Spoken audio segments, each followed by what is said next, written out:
LUGARD said about 3 major tribes in Nigeria. Lord Frederick LUGARD was the first Governor General in Nigeria.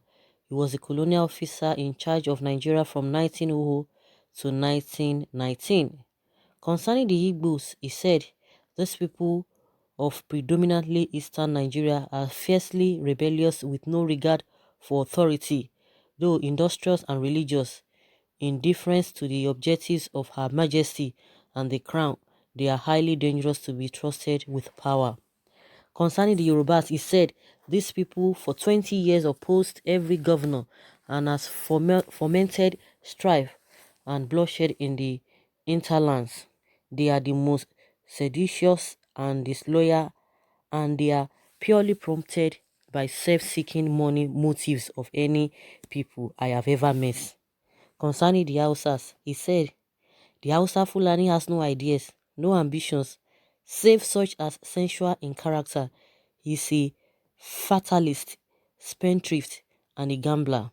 He is gravely immoral and is a serious menace to any society he seeks to attach himself."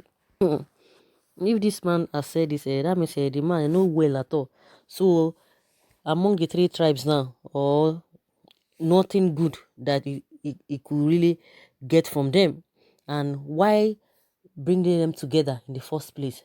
Why bringing them together? So he was in charge of Nigeria from 1900 to 1919, 19 good years. That means the man must have he must have known everything about the so-called Nigeria, or different tribes that make up Nigeria. You can imagine the way he described the 3 tribes. Then why together? Because in the first place, apart from what he even said or what has been happening, but for what we can see today, we are not even in any way related. It's not as if it's not possible. It's not as if it's not possible for people to live together, but with the way things have gone, ordinarily, like some people always say, that if you go among the masses, and that is the truth of the whole matter. If you go, just within the masses, go to Yoruba, Igbos, and Hausas, and other minorities, the other minorities, you will see that they get along. Everybody gets along, but I don't just know the same so-called people that, like I always say, the foundation is faulty. Among ourselves, there's no fracas in the recent, but it is these same politicians that are causing this problem here and there. Somebody will just be somewhere, foment one thing, because they don't get one position or the other, they start to sow the seed of discord among the people, because you see them marrying themselves all of a sudden. We don't just know what is happening. And even with the way people are even complaining, you go to market, you see your neighbor is from this, is from, everybody gets along. Everybody gets along.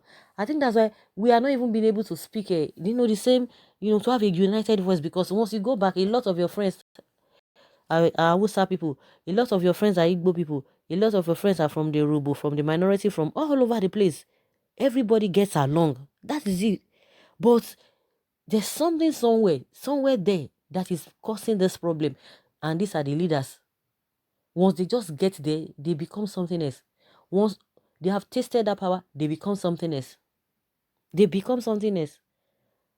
So the whole thing is really, really complicated. If you ask me, it's really, really complicated. Just like I said, among ourselves, you don't see people, nobody cares where you come from. But at that level, that is where the whole thing is always coming from. Let's hear what people are saying concerning the statements of this man. Someone says here, you see, the truth is this, and is the main reason that we can't be together. How can these 3 unmarriable people cohabit?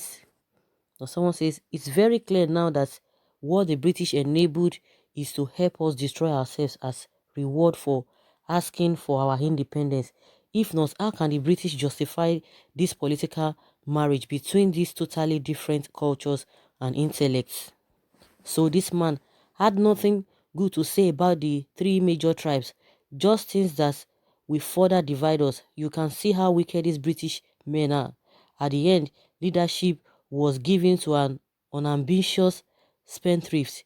No wonder the country is spending so much with little or nothing to show for it. when he, Lord LUGARD, said they are dangerous to be trusted with.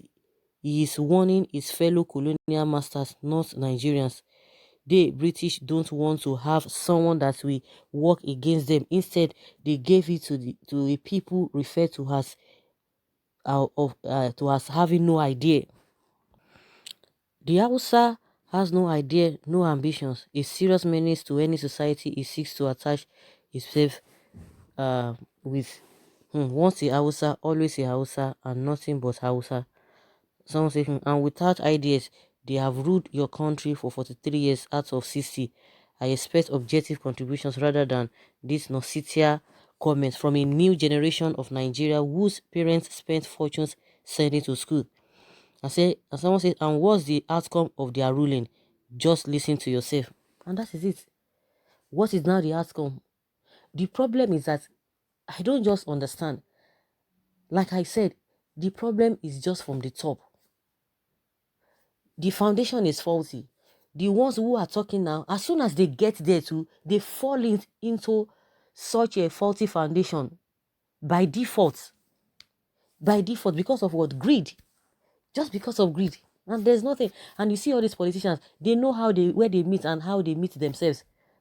And people have been saying, when it comes to sharing money, there is no tribe, there's no religion. Every one of them, they blend very well. They really blend very well. That is where the problem is. And even, like I always say, when you talk about even the North, always, at the aim of the affairs, at the aim of authority, what if they are really, doing things to better the lives of their people? It would have been a different thing if the majority of the Northerners, who are the masses, if they are really benefiting, would have said, oh, can you see, their people are just enjoying and all of that. It would have been a different thing. But see what is happening. Those people cannot even stay in that region. Majority of them love to even come to the southern part of the country. So what are we talking about? They don't even love to be there. So guys, I don't know, because we are getting reactions from people concerning the submission of this LUGARD, and a lot of people are saying there are different things. But I would like to hear from you what you think can be the way forward. Because when, like I always say, these people, or what the Northerners, they don't work in isolation. A typical example was the case of Buhari. How many times did he contest? He couldn't get there. But when the other regions, they came together to support him, that was when he got it. Even though when we know that a lot of shenanigans happened during that time, or Jonathan just tried to even, okay, let him just relinquish power because he didn't want a problem, from all what we are hearing now. But let's just assume that, okay, at that time, he was able to come into power. Buhari was able to come. And at the end of the day, if not because of those people who really helped him, because somebody would say, oh, PDP has been doing no manner of things. But of course, the 3 times he contested, PDP, was in power. So what made the difference in 2015? Because other regions decided to support him to come to power. So these people don't work in isolation at all. We still have principalities and powers all over the country who are, they have their own cartel from the masses. Forget all these talks they talk here and there. They try to bash each other. They know where they meet. When it comes to sharing of money, all of those things, they don't see all of those things. It is when they don't get what they want, that's when they will not become, just to get sympathy from the people. And it's going to take a long time, because a lot of people don't even get it that these guys are really trying to, use our brain. But for how long? Those who have brain will continue to suffer the decision, or the way those who do not have brain think. Everybody will still suffice. That is the problem. It's going to take a longer time. A lot of people don't even know what is happening in this country. Some their own is just to wake up, go to where they get their daily bread, come back and eat. That's all. They don't even understand the reason why they are even going through all of those things they are even going through in the first place. So the problem is so deep. It's so deep. Someone says Lord LUGARD's opinion was his personal views on the 3 tribes, but we have our own opinions about each other, having been together for more than 200 years. He was there just for 19 years. And someone responded to this comment saying, in that 200 years, according to your comment, where we Nigerians, we were all operating on different cultures and understanding not as one country before merger by the British. And another says, who deceived you that we have been together for more than 200 years? And someone said, point of correction, we were not together for more than 200 years. We were mere neighbors 200 years before British intrigued us as one for selfish reasons, and we would have survived if we inwardly agreed to be one. And this one says it's unfair to appraise a whole nation and not see any good thing to say is a rape on such nation. All the words used are English with meanings in English, and that is applicable to the whole of England, from the Queen to the poorest beggar on the street. But when you consider the level of education at that time, he was aware that not many would take offense for such recommendations, except the few nationalists from the south. Ň1Ģ would surely have taken exceptions, but it would not have mattered since LUGARD was not so much a friend. Nonetheless, the attributes highlighted are common to all races and tribes, and Nigerians are not the worst affected. For example, a race championed slavery, the Holocaust, and they are not Nigerians. LUGARD was part of them, and he was wielding his corrupt power then. Can he say the same thing today, not being challenged?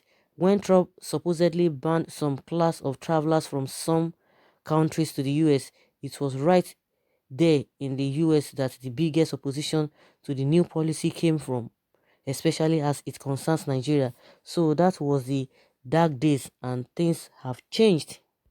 And someone says, you can see why the Nigerians slice backwards anytime a northerner is in power, good at wasteful capital consumption without any meaningful production. Someone says the subject is a seed of disunity. No wonder up to date our nation is on state of anarchy. Someone is of the opinion that they should go and bring him back from the grave to correct the mistake called Nigeria. So guys, let us hear your opinion concerning this. Leave your comments below.